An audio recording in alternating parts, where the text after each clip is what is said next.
Hello and welcome to another episode of the UConn Football Podcast, coming to you live on video. This is Aman, Kidwai, and Graham Chamberlain here to preview UConn football as they head to Syracuse for a big game with a former rival after their bye week and after a big win at UAB to reach 7 wins on the season.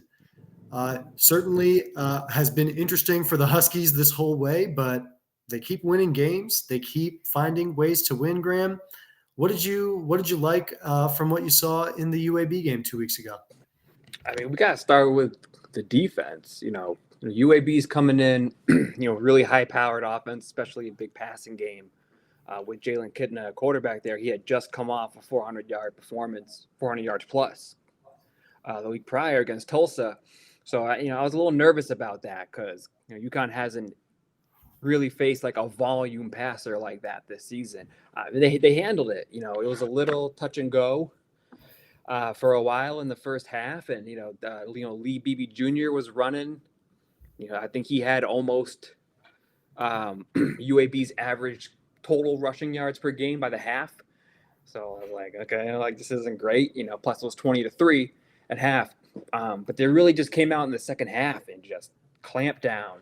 And that's the benefit of having all these veterans on defense, to having a defensive coordinator like Matt Brock, who's actually there like at halftime that can make the adjustments, and it worked. And obviously on the offensive side of things, it was a slow start again for the offense, but they were able to come back in the fourth quarter, helped by the defense, aided by turnovers by the defense. Malik Dixon-Williams had an incredible diving interception, which unfortunately gave him the ball at their own 1 yard line. But regardless, it was still a fantastic play. So they won the turnover battle for the second week in a row, and that's huge for them because it's kind of a defense that, as good as they've been, they haven't been forcing a ton of turnovers. So to have that happen and to shut down UAB in the second half, just fantastic performance. Yeah, I mean, I think a lot of things to like. I was busy getting married on the day of this game, but did end up catching the highlights and the action. I mean, first of all, it's just tremendous resolve to perform a comeback like that when you're down big at the half on the road. By many accounts, this season's already kind of a success, in a lot of ways. So it could be easy to just say, hey, this one's an L, and we live to go into the bye week and fight another day. But I really, really admire the way that they have been, like I said earlier, just finding ways to win. They've won 3 in a row, 6 of their last 7. These are the UConn football Huskies, and these games against Rice, Georgia State, and UAB, they've done it in every way possible, or in a lot of different weird and wild ways. So you just have to credit them. And heading into this Syracuse matchup, I think there's a lot to fear about this Orange team, to be honest. Even though it's under a first-year head coach, they're 7-3 themselves in the ACC, looking like a pretty solid team. Quite a prolific offense. You mentioned the volume passer.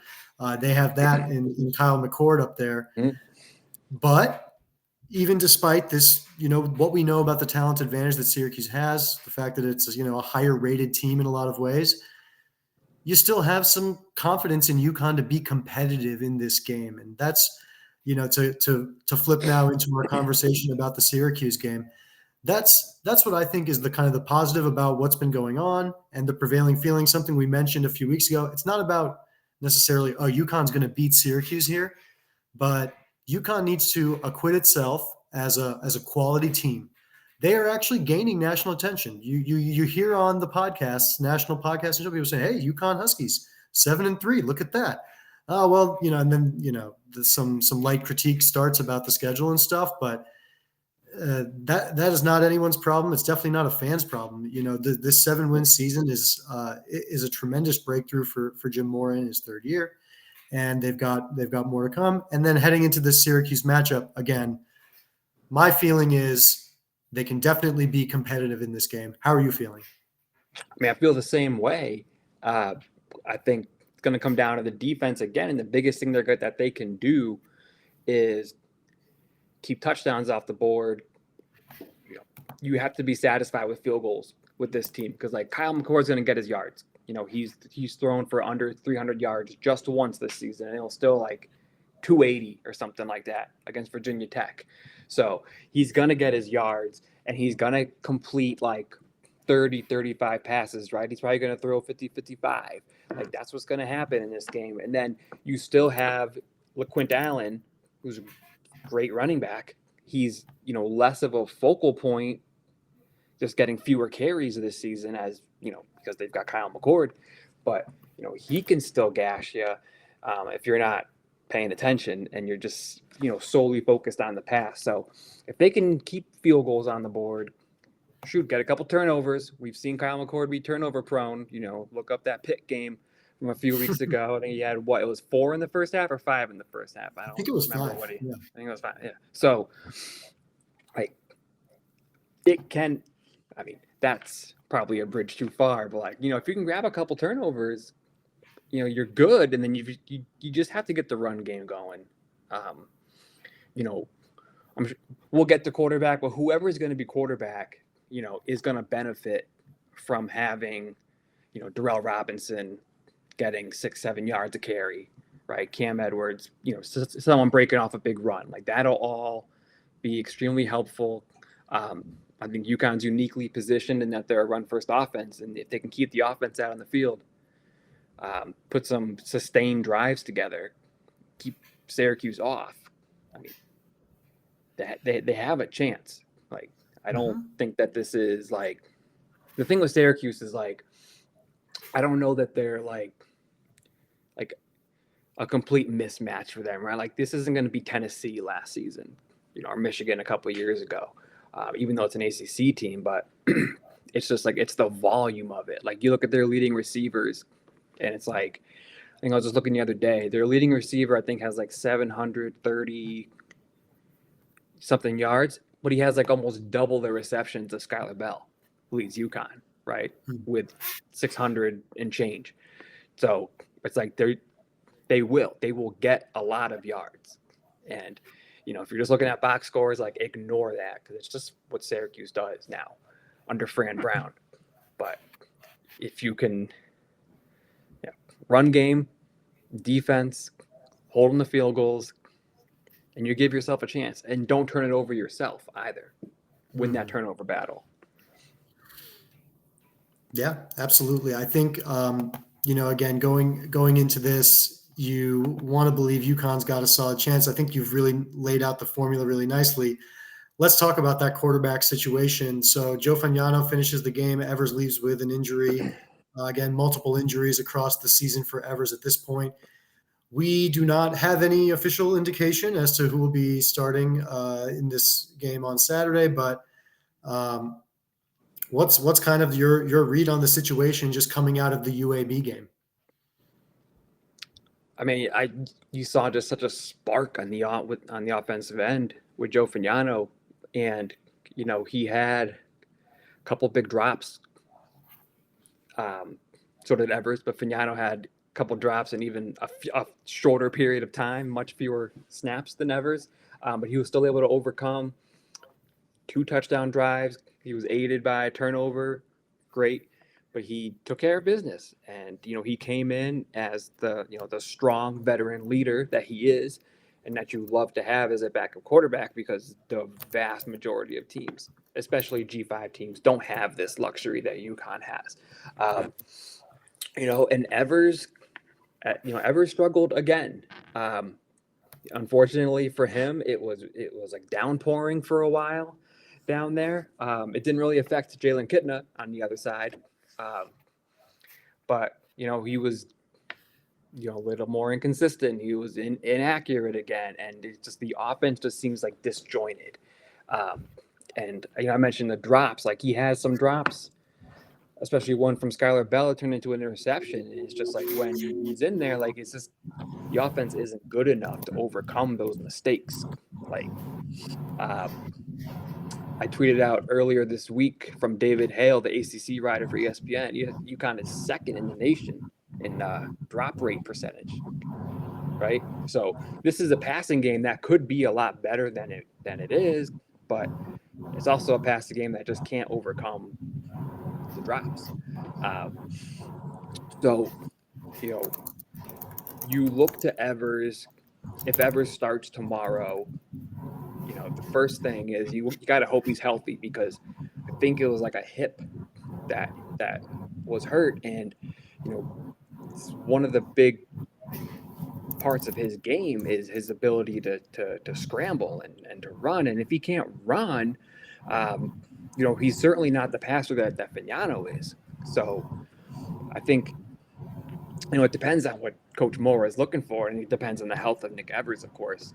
But um, yeah, it's hard to say who's actually going to be under center. But we've talked at length about how different each quarterback is, and it's just going to be a matter of who do you think gives you the best chance to win this game. It could be Nick and it could be Joe. Yeah, we'll see. A lot to consider. I think the way this team is constructed, with the way the strengths and weaknesses have laid themselves out, you can't have the offense making mistakes. You can't have a fumble on a snap, that's a turnover inside your own zone. You can't have those little things. You can't have those quick screens be inaccurate so that those plays can't get off and up and running. But yeah, I mean, I think there is an interesting dilemma in kind of now who should be the starting QB. We kind of poo-pooed that conversation earlier, but I think now it's a different situation. We have more data. We have more information to work with. Yeah. But I also think, again, the way this team is constructed, it's not dependent on stellar QB play. We're not asking the quarterback to be identify windows and make big plays to win games. To be the explosives the explosive plays, the generator of explosive plays that kind of make the difference throughout, like the way a Kyle McCord is being asked to for his team. That's not the system here. So whoever the QB is going to be handing it off a lot under ideal circumstances, and then has to hit these quick and short throws, which, yes, it does seem like Fagnano has been more adept at, including those 5-yard throws that become 60-yard gains. That's also a skill. And then really where I'm at with just kind of like UConn and the preparation for this, they're coming out of a bye. Hopefully that gives everyone an opportunity to be fresher, to sharpen up some of the things strategically. And then look, they've had enough success to this point. This is the biggest game of the season, and this is a big game for UConn football, which we were never saying, truthfully, before. Right. This is the biggest game of the season. There's going to be a bowl game. That bowl game is not as important as the result of this game. And so my hope is that Jim Mora, Matt Brock, Gordon Samus all have something kind of in the tank for this game. Maybe they've been thinking about this as kind of their peak to the season. When you just think about the way things are shaping up, you had 6 home games in a row separated by a bye. Then you had one road game and another bye.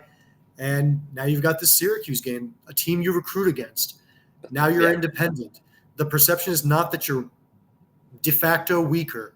In fact, in NIL strength, you have asserted yourself nicely. The quality of facilities and all that stuff is not problematic compared to BC and Syracuse and the regional competition. So that's where the UConn is. That's why these BC and Syracuse games matter a little bit more. So I'm hoping UConn shows up for its biggest game of the season. I'm hoping they don't get punked like they did against Maryland, or just lose juice like they did in games against Duke and Wake Forest. They've got to keep it up, but I'm hopeful and optimistic given everything we've seen, the way that they have shown a propensity for just winning games, getting out of tight situations. Temple, Georgia State, Rice, even Wake Forest, to be competitive late in the Wake Forest game, despite how poorly they played as a whole. Those are the signs that have me just saying, this is the moment. And if we've read this properly, it's their biggest game of the season, and that's the message that players are getting as well, hopefully. Yeah, I mean, you can't oversell the importance from a recruiting standpoint. I have literally heard from recruits like, "Oh, well, I chose Syracuse because they're in the ACC." Of course. It's like it's as simple as that. It's like I loved UConn, loved staff, whatever. Like I just had to go to Syracuse, right? And they're going to have a lot of guys in attendance this weekend. Some of them are, there's a couple 4 stars. That's not for UConn. 4 stars coming out of high school, but there's going to be others that maybe see that and go, maybe let me reach back out to Coach Mora or whoever's recruiting them, Kashif Moore or Dalton Hilliard. Like, let me hit them up. I like the way that they played, and I'm thinking like some of the younger, the class of 26, maybe class of 27. Like I could be interested in this, and just and it's a game that matters because it's a name that matters to a lot of UConn fans. Like it doesn't matter the sport, you want to beat Syracuse. Field hockey, soccer, I don't care. Like UConn fans want to beat Syracuse, and so to have it in a game like this could be huge. And also, Syracuse is coming back from Berkeley last weekend. That's a long flight. They have Miami next week, so it kind of has the makings of a trap game for them. Also, the Miami game it's not going to mean anything for them in the in the ACC. Like Syracuse is going to finish in the middle of the conference, which is fine, good for them. But it's not like they're playing for an ACC title, right? Mm-hmm. But to beat Miami, good team, highly ranked. Did they get caught looking forward a little bit? They might. Who's to say? Yeah. And hey, look, this to zoom out a little bit on Syracuse, it's their first year with a new head coach. To your point, it's a great season. Finishing middle of the pack in the ACC is a great season for Syracuse any year. Yeah. First season with a new head coach. You've got, what year is Kyle McCord? Is he a junior or something? You've got him. It doesn't matter. Yeah, I think they have him for another year at least. Sure. You brought in Kyle McCord. You've got something going in your first year. You'll be able to do more in your second. And UConn looks a lot better than it has been in over a decade. And so this could be the beginning of a golden age for the UConn-Syracuse rivalry. We know that there's another future game back on the schedule. I think it's 2028. So we have that to look forward. There is another game in between. I think they're going to play every year up until then because there's at Syracuse again next year, 2 at Rensselaer in 26-27, and then 1 more at Syracuse. Gotcha. So this rivalry has potential to kind of get its juice back after losing it in a lot of ways. UConn was kind of getting beat up pretty bad in the last few meetings with Syracuse. Again, to my earlier point, optimistic that that's not the case. Graham, you're in Syracuse or thereabouts in the surrounding areas as we speak right now. How is it up there? Snowy? You know what? No snow. It's snowing here in Connecticut. Hit a little snow in the Berkshires on the way up here, but it's just been kind of like raining and gross and cold, but not cold enough for snow. I gotta say I haven't explored the city a ton, although I did head down to the Dome earlier today and headed down to, speaking of facilities, they have some brand new facilities up here that are beautiful. The Carmelo Anthony Basketball Center, and then there's a new. They're building a new football building like Burton. So a lot of investment up here in football. In investing in Fran Brown, the head coach. I'm sure their NIL is pretty competitive, and I'm looking forward. It's my first time ever seeing a game in any sport at the Carrier Dome, JMA Wireless Dome, or whatever it's called now. We are not beholden to sponsors. I think we can call the Dome whatever we want. Carrier Dome, great. That's what I'm calling it. The really smelly Dome. That I don't really have any large interest in going to again. All right, Graham, we're heading to the end of our podcast here, but just thoughts and final thoughts and predictions going into this Syracuse game. The line is, I think it opened at 9 and then it moved even higher. Is that correct? Am I accurate? We never know. I saw 9 from like Circa Sports, like a Vegas one, but then I also saw FanDuel opened at 11. Mm-hmm. Last I saw, I think I think it was 10.5. Syracuse was the last I saw, so it landed kind of in the middle there. I think that's fair, for sure. You get 3 points for being at home pretty much, so let's call it a 2-touchdown win for Syracuse. I mean, I think that's a pretty possible scenario, right? But, I don't really have strong feelings one way or another like I normally do. Feeling a little agnostic about this one. Like, I feel like it really could go. It could go off the rails. It could be a close game. Could be a win. Like, Yeah. I hope it's a win, obviously, and I hope that UConn just comes out strong and says like, look, like we can play with you guys too. We don't need a P4 conference. I mean, they do, ideally, but Yes. they can still be competitive without one. It's immediate circumstance. And all these things still like, the reputation's important. Like when the ACC, like when realignment comes around again, and it inevitably will. Yep. You don't want your football program to be a joke. You want it to be like, I remember like they've been, they're a G5, but they're competitive. Like we could work with that. Mhm. So these Absolutely. games, they do matter. Of course, flipping the script, super important, and that's been the kind of more objective, but it's been going, and I mean, look, I think in terms of the matchup, it's interesting. It's truly interesting, not just saying that. Syracuse's strength is its offense, UConn's strength is its defense, so that matchup is worth watching and could be interesting and cool. On the other side, anything can happen.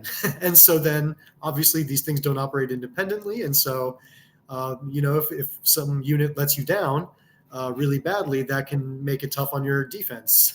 For example, if a turnover in your own zone happens a bunch. So that's, I think, helps explain your point about feeling agnostic and not super strong about a prediction. But I did think 10.5. I thought it moving further up was interesting. I thought it would kind of stay there. I felt like 9 was pretty high, but fair. And then 10.5, it's like, all right, so now you're saying like, a touchdown and a field goal. But yeah, it can absolutely be a 2-touchdown victory for Syracuse. I do like Syracuse's chances to win here. Ultimately, I think, I think it'll be something where UConn comes out strong, is able to keep it close early, unlike a lot of other times. Comes out strong, able to keep it close early, but then kind of falters late. I do not want to see falls behind big early, makes furious comeback just to make the score respectable. I will be mad if that happens. I will be not pleased if that happens. We don't want garbage time points. Yeah. I want, I want this game is not over in the third quarter. But I think it could still be a 2-touchdown thing by the end of it, just because that's how the end of these games can go. But noon kickoff, ACC Network. Graham will be there, and we'll have a post-game show as well. We're excited to bring back the podcast in all of its forms for this close to the season. We're going to have wall-to-wall coverage through the Syracuse matchup, the UMass finale, and the bowl game that we hope is in Boca. That's going to do it for Graham and myself. Thank you all for listening or watching.